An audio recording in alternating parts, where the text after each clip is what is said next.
Hello everyone. तर आपला रविवारी नीटचा पेपर झाला 3 मेला.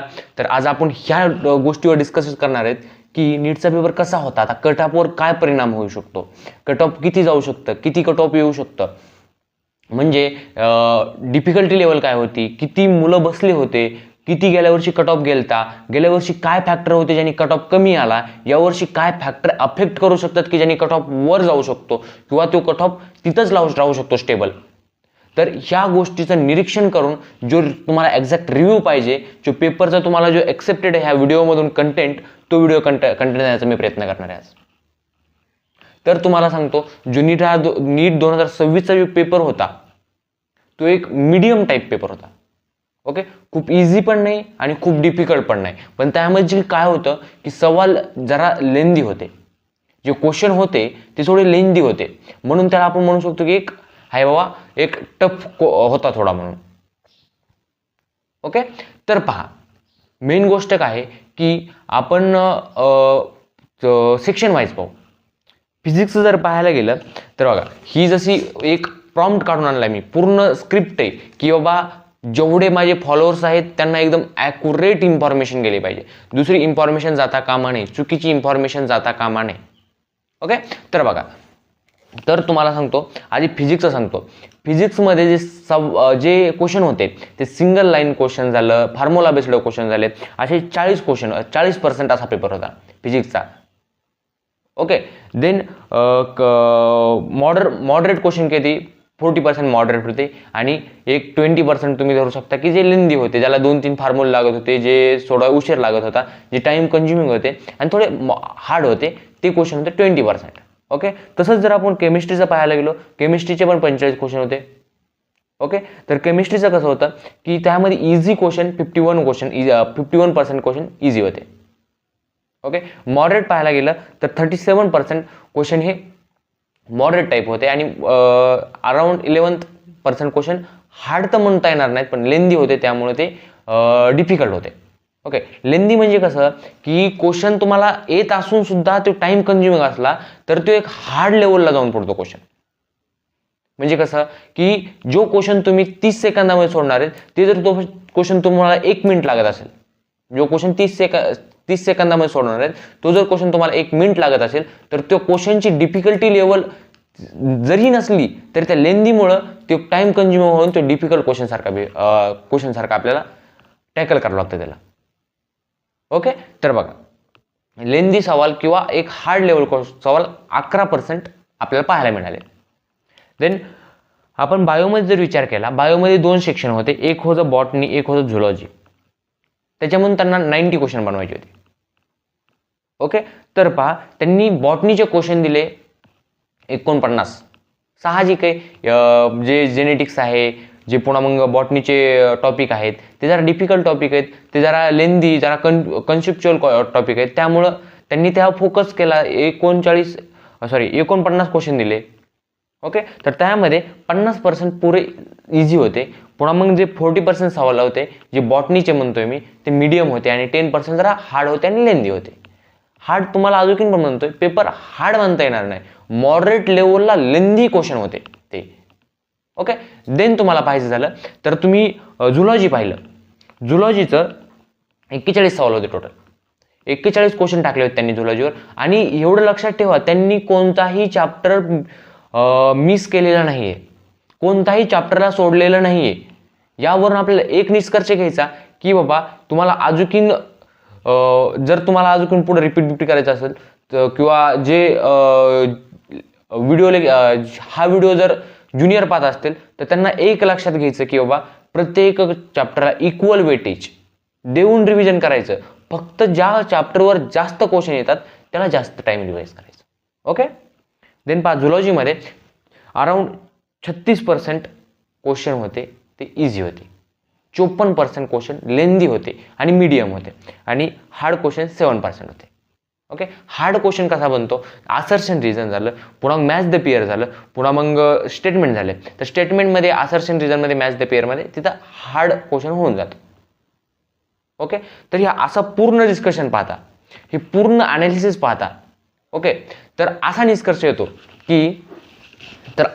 येतो की आता बघा, इथं एक गोष्ट होते, 2024चा जो पेपर होता, 2025चा पेपर होता, 2026चा पेपर होता, त्याचा सारासार विचार करता आपण 2024च्या पेपरला, 2025च्या पेपरला आणि 2026च्या पेपरला कंपॅरिझन केलं, तर 2025च्या पेपरला आपण जर 10 पॉईंट दिले की एकदम टफेस्ट पेपर होता, तर 2024च्या पेपर 2025च्या पेपरला जर आपण 10 पॉईंट दिले की एकदम हार्ड पेपर होता. ओके, तर आपल्याला 2024च्या पेपरला, जो की इझिएस्ट पेपर होता नीट हिस्ट्रीमध्ये, आणि पेपर लीकचा कन्सेप्ट होता त्या टायमाला. ओके, तर 2024च्या पेपरला आपल्याला 5 स्टार रेटिंग द्यावं लागेल. ओके, ह्याला 10 पॉईंट दिले तर त्याला आपल्याला 2024ला 5 पॉईंट द्यावं लागतील, कारण तो निम्म्या एकदम सोपा होता म्हणले जातं. ओके, आणि मी तो पेपर दिलेला आहे, त्यामुळं मी पण सांगतो की तो पेपर इझी होता. पण आता तुम्ही लक्षात घ्या, 2026चा जो पेपर आहे त्याला आपण 7 पॉईंट देऊ शकतो. 7 का? तर पेपर इन्क्लाइन होता 2024 सारखा, म्हणजे क्वेश्चन लेंदी होते, मॉडरेट होते, पण हार्ड क्वेश्चन जास्त पाहायला मिळाले नाहीत. त्यामुळं जर तुम्हाला मी एक सांगतो की 2024मध्ये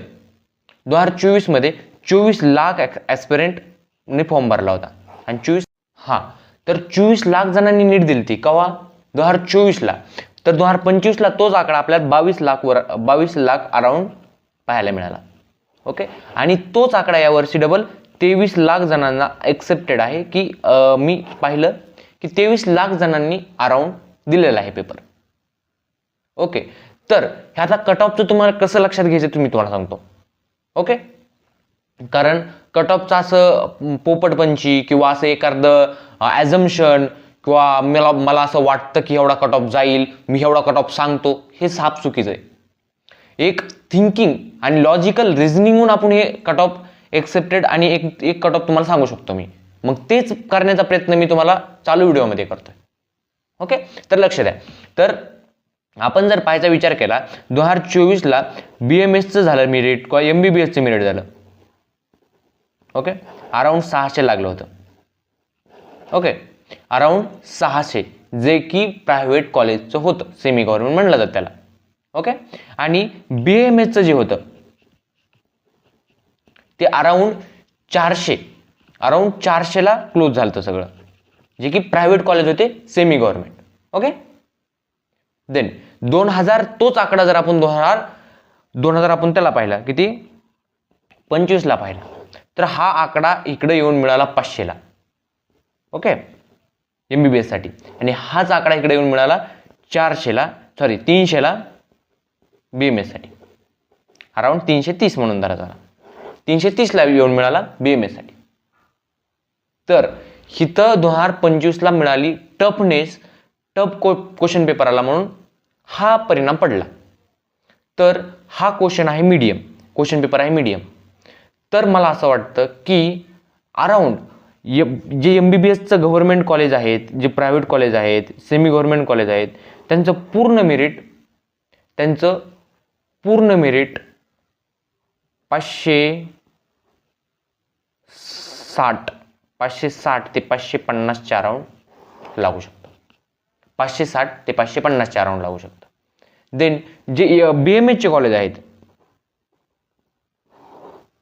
त्यांचं माझ्या अंदाजाने पूर्ण जे कट ऑफ आहे, पूर्ण जे मेरिट आहे, जे कॉलेजची लास्ट राऊंड पर्यंत ऍडमिशन होतील, त्याचं माझ्या अंदाजाने मी तुम्हाला सांगतो की पूर्ण आपल्याला 2024 आपण 25 पाहिलं आणि 26चं पण अनालिसिस केलं, किती विद्यार्थी बसले हे पण पाहिलेलं आहे. त्यामुळं मी तुम्हाला सांगतो की आता ह्याचं मेरिट तुम्हाला सांगतो मी अराउंड 360 ते 370 राऊंड लागू शकतं. ओके, किंवा अजून 20 मार्कांनी खाली येऊ शकतं. गेल्या वर्षी भरपूर कॉलेज ऍड झाले, त्यामुळं ते मेरिट खाली आलं. पुन्हा मग या वर्षी सुद्धा अजून कॉलेज ऍड होतील, कारण BMSचं असं झालं तुम्हाला सांगतो की खूपच कॉलेज ऍड हो राहिले. या गोष्टीमुळे ते मेरिट कधी कधी खाली येते. आता गेल्या वर्षी झालं, 2024ला झालं तर लास्ट राऊंड मध्ये कॉलेज ऍड झाले, 2025 मध्ये 5-6 कॉलेज डबल ऍड झाले. असा माझ्या अराउंड आकडा 125 कॉलेज तर नुसत्या 125 ते 130 कॉलेज, एक्झॅक्ट मला आकडा माहीत नाही, पण 125 ते 130 कॉलेज नुसत्या महाराष्ट्रामधले आहेत. त्याच्यामध्ये फक्त 23 कॉलेज सोडून दिले तर पूर्ण प्रायव्हेट म्हणजे सेमी गव्हर्नमेंट तुम्ही ज्याला म्हणता ते कॉलेज आहेत. ओके, तर हा असा पूर्ण जो रिसर्च करून मी तुम्हाला जो कंटेंट सांगितलाय, हा कंटेंट कुठला फेक नाहीये, हा कंटेंट कुठं मी हवाबाजी केलेली नाही, तुमच्या पुढं मी एकदम ॲनालिसिस करून हा सांगितलेला कंटेंट आहे. त्यामुळं हा जो माझा ओव्हरव्ह्यू होता, हा जो मला जे एक्झॅक्ट कंटेंट वाटला तो मी बोलून सांगितलेला आहे तुम्हाला. तर हा व्हिडिओ होईन एवढा शेअर करा. यावर्षी सुद्धा तुम्ही गेल्यावर जसे मला साथ दिली काउन्सिलिंगमध्ये, गेल्यावर जसं तुम्ही माझ्या व्हिडिओला सपोर्ट केले, तसं यावर्षी सुद्धा आपण पूर्ण काउन्सिलिंग रिलेटेड माहिती, कधी काउन्सिलिंग चालू होणार, कधी काउन्सिलिंग बंद होणार, पुन्हा तुम्हाला जर खरंच काउन्सिलिंग करायची असेल प्रॉपर ऑनलाईन तरीके प्रॉपर ऑनलाईन, तिथं भेट होणार नाही, काय नाही, काही नाही, फक्त तुम्ही ऑनलाईन मी झूम मीटिंग होऊन तुम्हाला सांगेल हे असं असं आहे, ते तसं तसं आहे, पूर्ण तुमच्या डॉक्युमेंट मी PDF फॉर्मॅटमध्ये मागून घेईल, तुमचा फॉर्म भरेल, तुमच्या काउन्सिलिंगची मदत, तुमची चॉईस फिलिंग पूर्ण मी माझ्या हाताने करेल. ओके, खास खात्री घेऊन मी पूर्ण माझ्या हाताने करेल. ओके, अशी जर तुम्हाला काउन्सिलिंग पूर्ण ऑनलाईन पद्धतीने पाहिजे असेल, जर तुम्हाला रिपीट करायचं असेल, फक्त कॉलेज मिळतं का नाही हे पाहण्यासाठी तुम्हाला जर काउन्सिलिंग करायची असेल, तर तुम्हाला तर ऑलवेज वेलकम सांगतो, तुम्हाला कमीत कमी रेटमध्ये तुम्हाला मी काउन्सिलिंग करून देईल. जर तुम्हाला रिपीटला जायचं आहे आणि तुम्हाला फक्त हे पाहिजे की मला कॉलेज मिळालं तर मी जाईल आणि अन्यथा मी कॉलेज सोडून देईल, नाही मिळालं तर मला माझे पैसे गेले, तर मी तुम्हाला कमीत कमी रेटमध्ये तुमची काउन्सिलिंग करून देईल. ओके, आणि जर तुम्हाला कॉलेज मिळाले तर एकदम तुम्हाला कॉंग्रॅच्युलेशन्स, तुमचे जेवढी माझी फीस असेल तेवढी मी तुमच्याकडून घेईल, अथवा जर कॉलेज तुम्हाला मिळालं नाही तर 50% फीस घेईल, अशी तुम्हाला डिक्लेअर करतो मी. ओके, अशी काउन्सिलिंगची प्रक्रिया आपण यावर्षी सुद्धा तुम्ही गेल्यावर्षी जशी साथ दिली काउन्सिलिंगमध्ये तशी यावर्षी सुद्धा साथ देताल अशी मी अपेक्षा करतो. आणि हा व्हिडिओ होईन एवढा व्हॉट्सअप ग्रुपमध्ये शेअर करा, जेवढे नीटची पोरांनी नीट दिली त्यांना सुद्धा शेअर करा हा व्हिडिओ. Okay, thank you everyone.